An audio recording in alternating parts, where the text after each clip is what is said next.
right, good afternoon.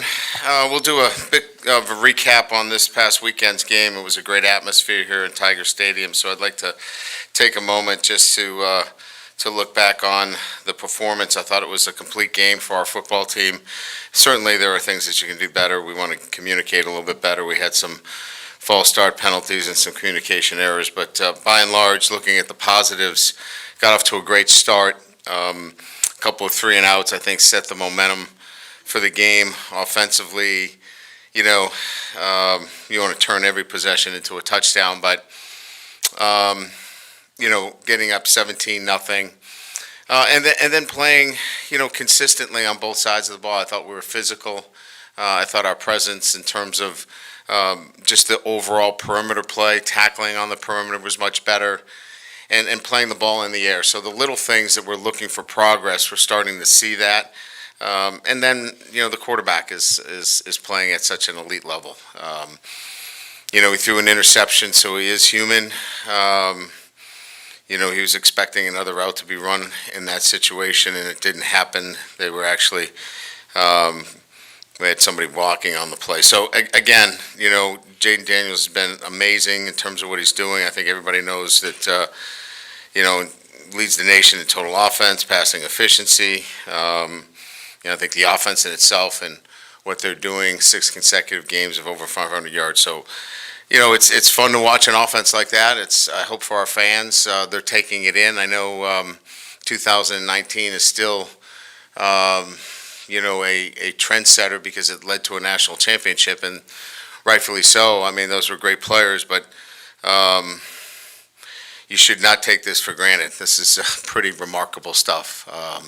So really fun to see this offense play and the efficiency in terms of what it's doing, in terms of running the football, throwing the football, effectiveness, and then, getting better, certainly defensively. As we turn the page, we're excited about hosting Army. Certainly, anytime you play at a service academy, the respect that we have for the academies, and certainly the great leaders that are playing collegiate football, to have them and host them here at Tiger Stadium is a thrill, and we want to be able to honor that. But we also want to beat them. They're a good football team. They're well coached. Jeff Monken is a heck of a football coach. Comes from a great family of coaches. I know him well. I respect him as a football coach. His team will be well prepared.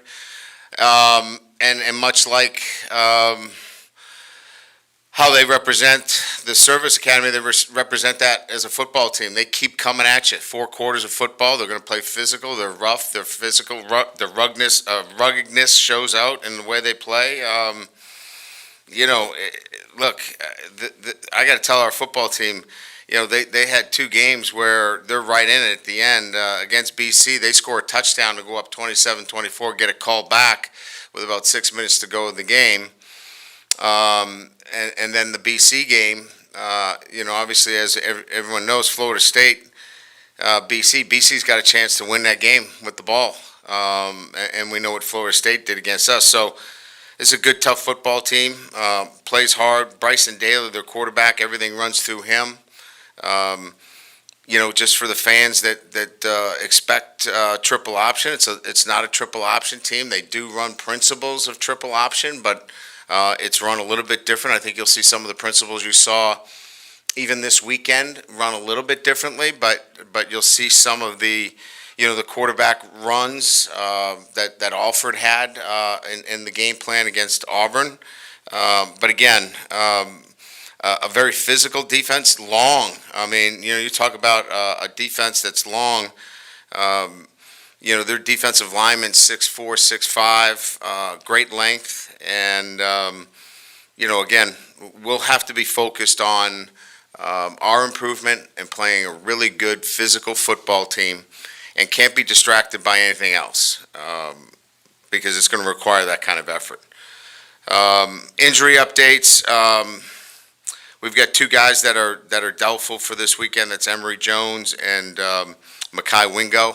They'll be listed as doubtful. We'll see how they progress during the week. And then Chris Hinton is a probable for this weekend. So those were the primary guys on the injury report for us. So with that, we'll open it up to questions.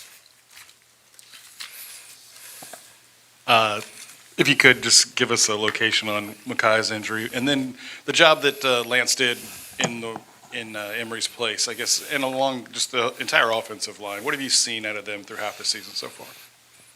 Well, first of all, when you have a true freshman that you can plug and play in an SEC game and not have to worry about, fanning to that side, chipping, leaving a tight end in, I believe that's a luxury.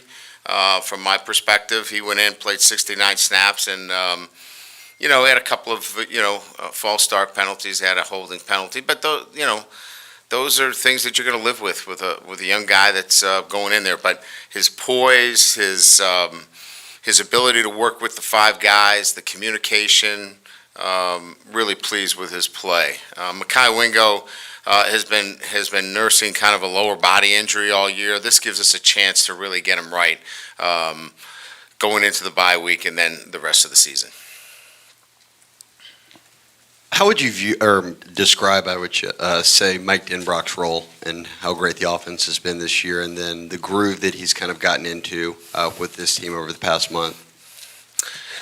Well, he's central to it because it's certainly coordinating it requires the input, and look, I'm a big believer that you don't really get a buy-in unless you get everybody to weigh in. So he's getting input from the entire offensive staff, and then putting it together. It's never a one-man show. It's a collaborative and I think cohesive event when a coordinator's doing his job. If he's coming in early and scripting everything by himself and leaving everybody else to kind of wonder what's going on, usually have a group that has good days and bad days. This group is consistent, and it's because they all work together and everybody has a role. And credit to Mike's leadership and his ability to bring everybody in to the process. And then, his play calling. He matches play calls to players, gets the ball to the playmakers, and that's what this is about. This is not about, plays, this is about players. And I think he's hit both of those out of the park. Hey, Coach, just a two-parter here. Do you know the severity of Emory's ankle injury? Do you think it's going to be a long-term deal? And then second, you guys are 7 of 23 last 2 weeks on third down defensively. Just what has gone into the improvement there of getting off the field? Yeah, we think it's an injury that can be managed quite well, and that we'll have him back. Again, as we look at this, from an injury standpoint, we're always going to be deliberate in making sure these guys are 100% moving forward as we get into the year. But both of them are guys that we feel comfortable they're going to be back at full strength. Look, going into the Missouri game, we'd given up, I think I think we had tracked like 15 drives, and I think 13 out of 15 we'd given up points. The past 15 drives, I think we've given up 5 out of 15, so something in that effect. So we're just playing more consistent defense, and it's not just one, it's 11 guys knowing their roles, and I've talked about this a couple of times, and I'll say it again.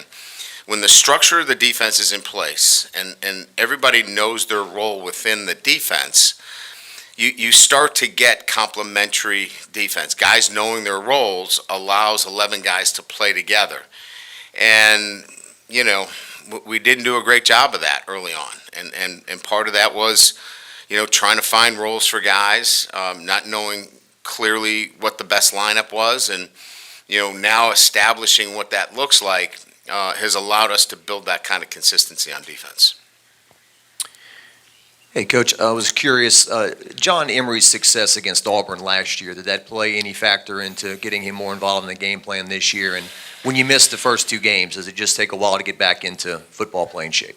Yeah, it did, and look, I think the running back room needs to be commended. I mean,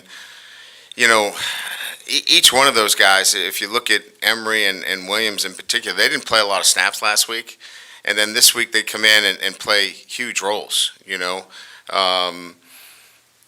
Williams gets a couple of touchdowns. Emery gets a couple of big plays in the game.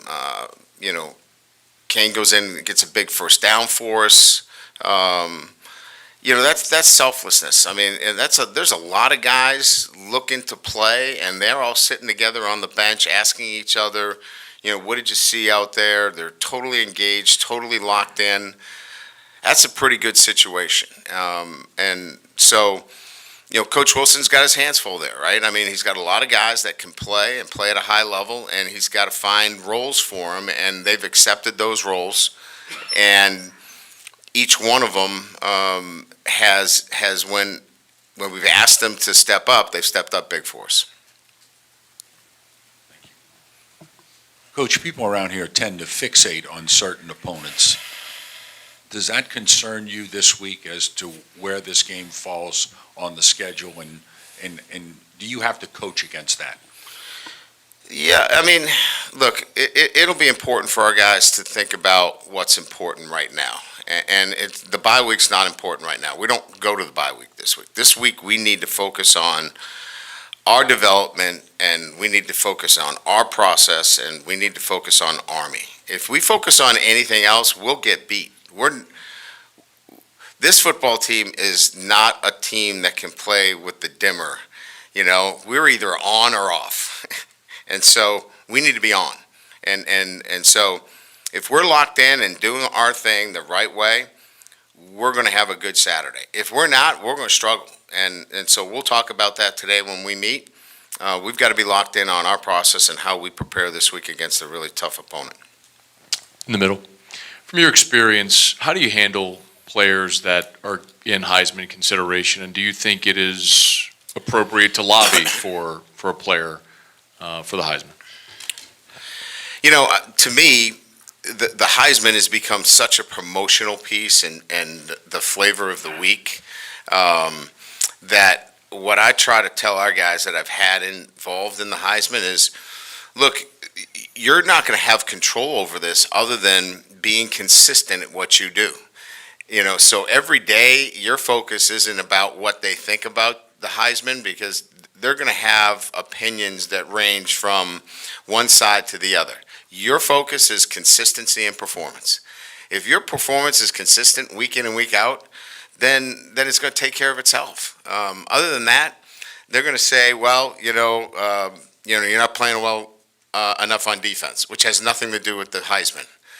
If that was the case, they should have, not given the Heisman to Caleb last year. They lost to Tulane, but they gave him the Heisman. So the fact of the matter is, it's about your consistency and performance, and the rest of the narratives, they're going to float from A to Z, and you can't focus on those.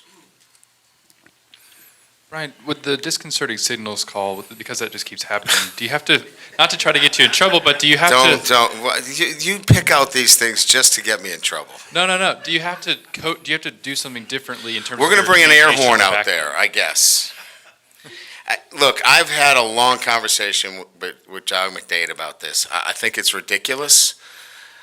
We had a safety that was clapping to our corner to get his attention, and we got it called. I said, look, we'll come up with another way of trying to communicate. If you're in the front seven, my opinion is if you're in the front seven and you're clapping, that's disconcerting. You're in the core of the defense, you're in the front. To me, you're trying to simulate a snap.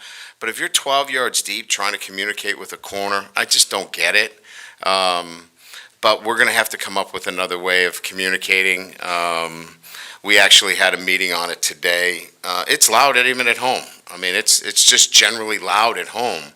So we're actually going to take some safeguards to communicate, because we did have a false start because we couldn't hear our ready call. We're in verbal cadence on offense because we don't expect to go nonverbal at home, but we actually couldn't hear down by the end zone. So that's on us. We have to communicate, and we met on it this morning, and we'll have a communication system that works and covers all the rules.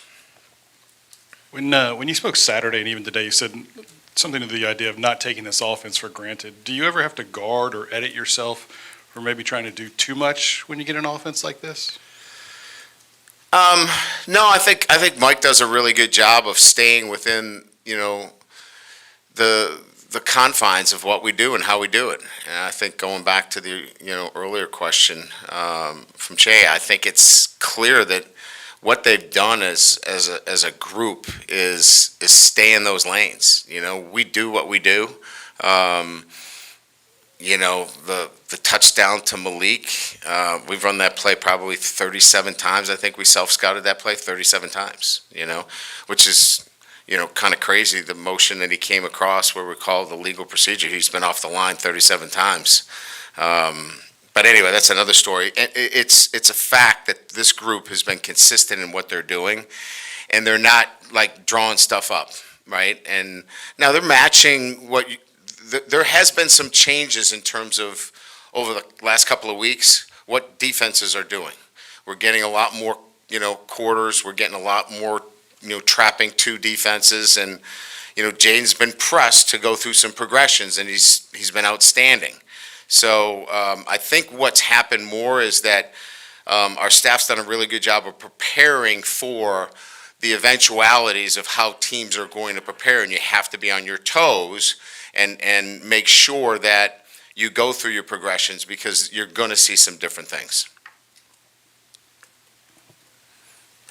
Ryan, I know you're talking about focusing this week, but you're trying to win your 300th career on the field game this week. Do you reflect at all on the journey at all? Does it make you think at all back to your, when you started as a coach at Grand Valley? I mean, just your thoughts on getting to this point in your career.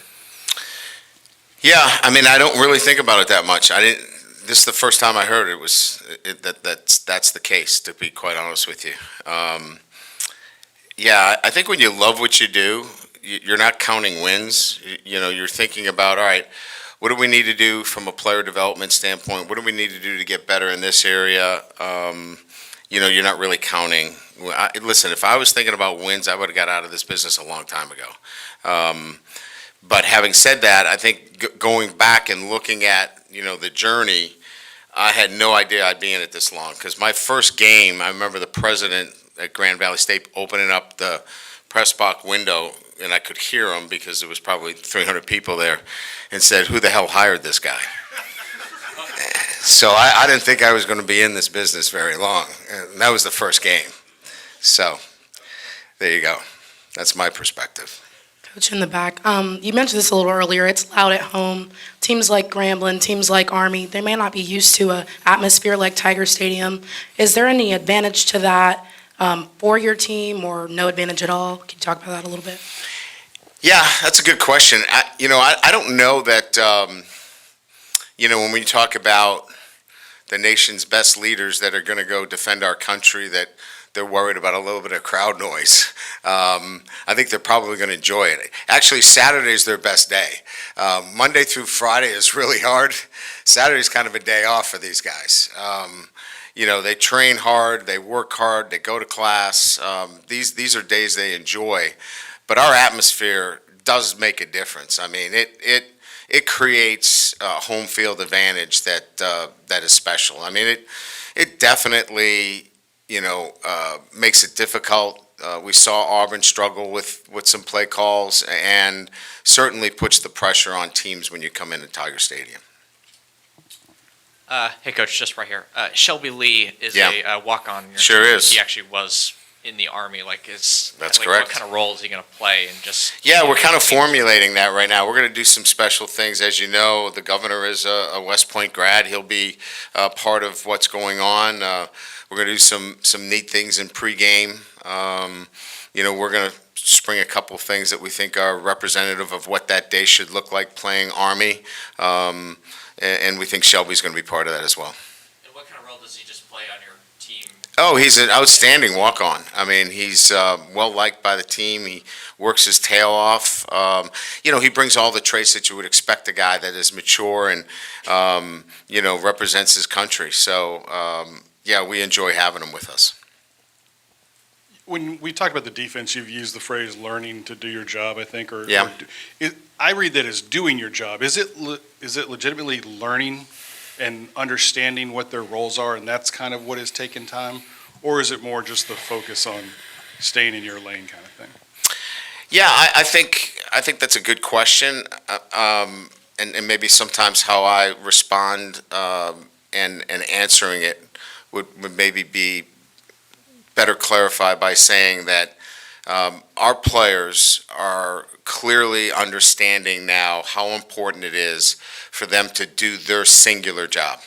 And when they function in that regard and that single-minded focus of, if I just do my job, how this all works together. They're starting to see, when I do my job, the linebacker can get to where he needs to, and then the safety can fit the right way, and then the corner can push crack. So I just think that they're seeing how this all fits together. Not that they didn't want to do their job, but sometimes they want to do somebody else's job too. Coach, curious, was there any update on Deuce Chestnut? There's not, I can't give you one right now. We're still processing through that right now, but trust me, I will, I know you guys are interested in that story, so once I get you some information, once I get some firm information, I'll get back to you. Good? All right, thank you, appreciate it.